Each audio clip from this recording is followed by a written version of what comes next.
with the Sasabi speaker mo lang na to- hindi naman kayo nagkita eh. Sabi nyo sina Congressman Garbin lang. Yeah, because you know, it slipped my mind. It slipped my mind, Madam Senator. That was the Okay time lang, that okay lang. Kung nakalimutan that ninyo was the bigla, time that I sought the is help of the Speaker Martin speaker Romualdez supporting your to group? help Is us it- in the signature campaign. Yes. Okay, so it's very clear that Speaker Martin Romualdez is supporting your group po. He is all out behind the People's Initiative. Is that correct?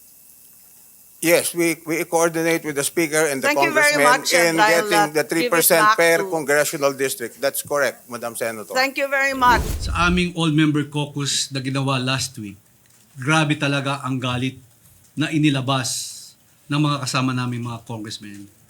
Galit sila sa pamabastos na ginawa ng ilang senador sa aming speaker at sa House of Representatives. Kaya kung feeling assaulted sila, how? How? If the committee is just performing its duty, if Committee on Electoral Reforms is just performing its duties, they deal on facts. Very clear in the last hearing, the last two hearings, the facts had come out.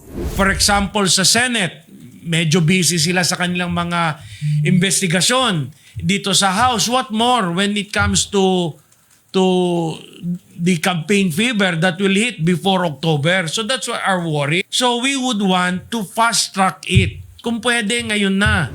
Maybe the president can talk to the two leaders of the chamber, si Senate President Zubiri and Speaker Romualdez.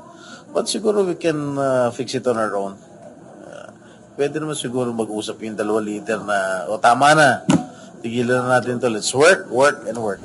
Kinakailangan tapusin yan kasi hiniling yan ng ating minority leader, and I think it's but fair that it be provided. Lumampas na nga yung deadline na sana the same day kasi siyempre madali lang yan, di ba? Alam mo naman kung sino ang nagbigay. Discussing this issue and been telling the media, babaan natin yung temperatura para makatrabaho na po tayo.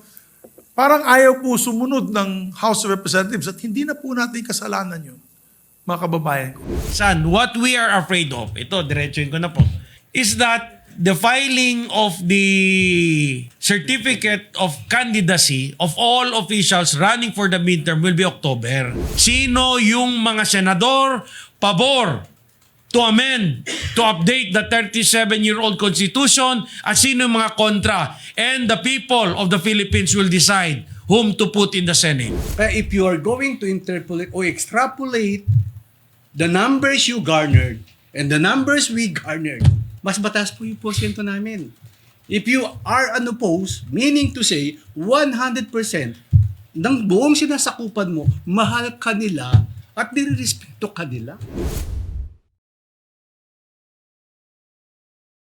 I have not been discussing this issue and been telling the media, babaan natin yung temperatura para makatrabaho na po tayo. Parang ayaw po sumunod ng House of Representatives at hindi na po natin kasalanan yun, mga kababayan ko.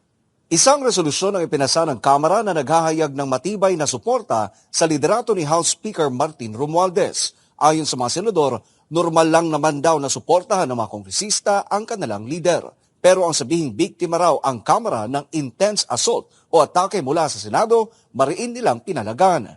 Sa manifestation of support ni Senior Deputy Speaker Aurelio Gonzales, ay sinabi niya na nilabag ng Senado ang interparliamentary courtesy nang akusahan daw nila ang Kamara na siyang nasa likod ng bilihan ng boto sa People's Initiative o PI para isulong ang pag-amyenda sa konstitusyon. Ang paratang na ito ng Kamara agad na sinagot ng liderato ng Senado. Kaya kung feeling assaulted sila, how? How? If the committee is just performing its duty, if Committee on Electoral Reforms is just performing its duties, they deal on facts. Very clear in the last hearing, the last two hearings, the facts had come out. Ilang beses na nga bang lumabas sa pagdinig ng Senate Committee on Electoral Reforms na may kumpas ni House Speaker Romualdez ang maanumalyang PI. Ito nga'y base na rin sa mismong pahayag at kung di may pag-amin ng mga resource person at testigong naimbitahan sa naturang pagdinig. Sasabi mo lang na hindi naman kayo nagkita eh. Sabi nyo sina Congressman Garbin lang. Yeah, because you know, it slipped my mind. It slipped my mind, Madam Senator.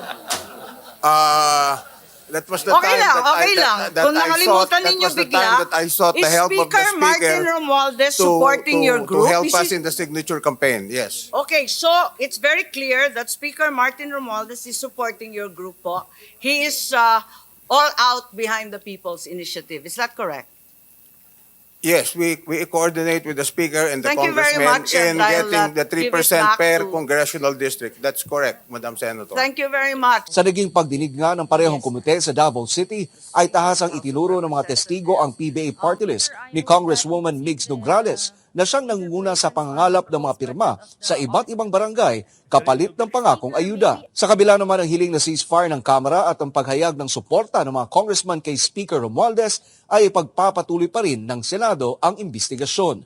Ayon kay Senator Amy Marcos, kailangan magpakita sa Senado si Attorney Anthony Abad na siyang signatory sa pinaiikot na PI forms. Ang budget naman na ginamit para sa EDSA Puera TV ad ng PI na nagkakahalaga ng 55 million pesos ay kailangan rin daw ipaliwanag. Kinakailangan tapusin yan kasi hiniling yan ng ating minority leader, and I think it's but fair that it be provided.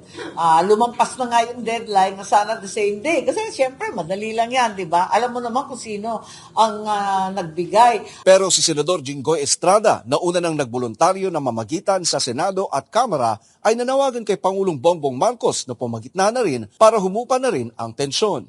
Maybe the president can talk to the two leaders of the chamber, si Senate President Subiri and Speaker Romualdez. But siguro we can fix it on our own.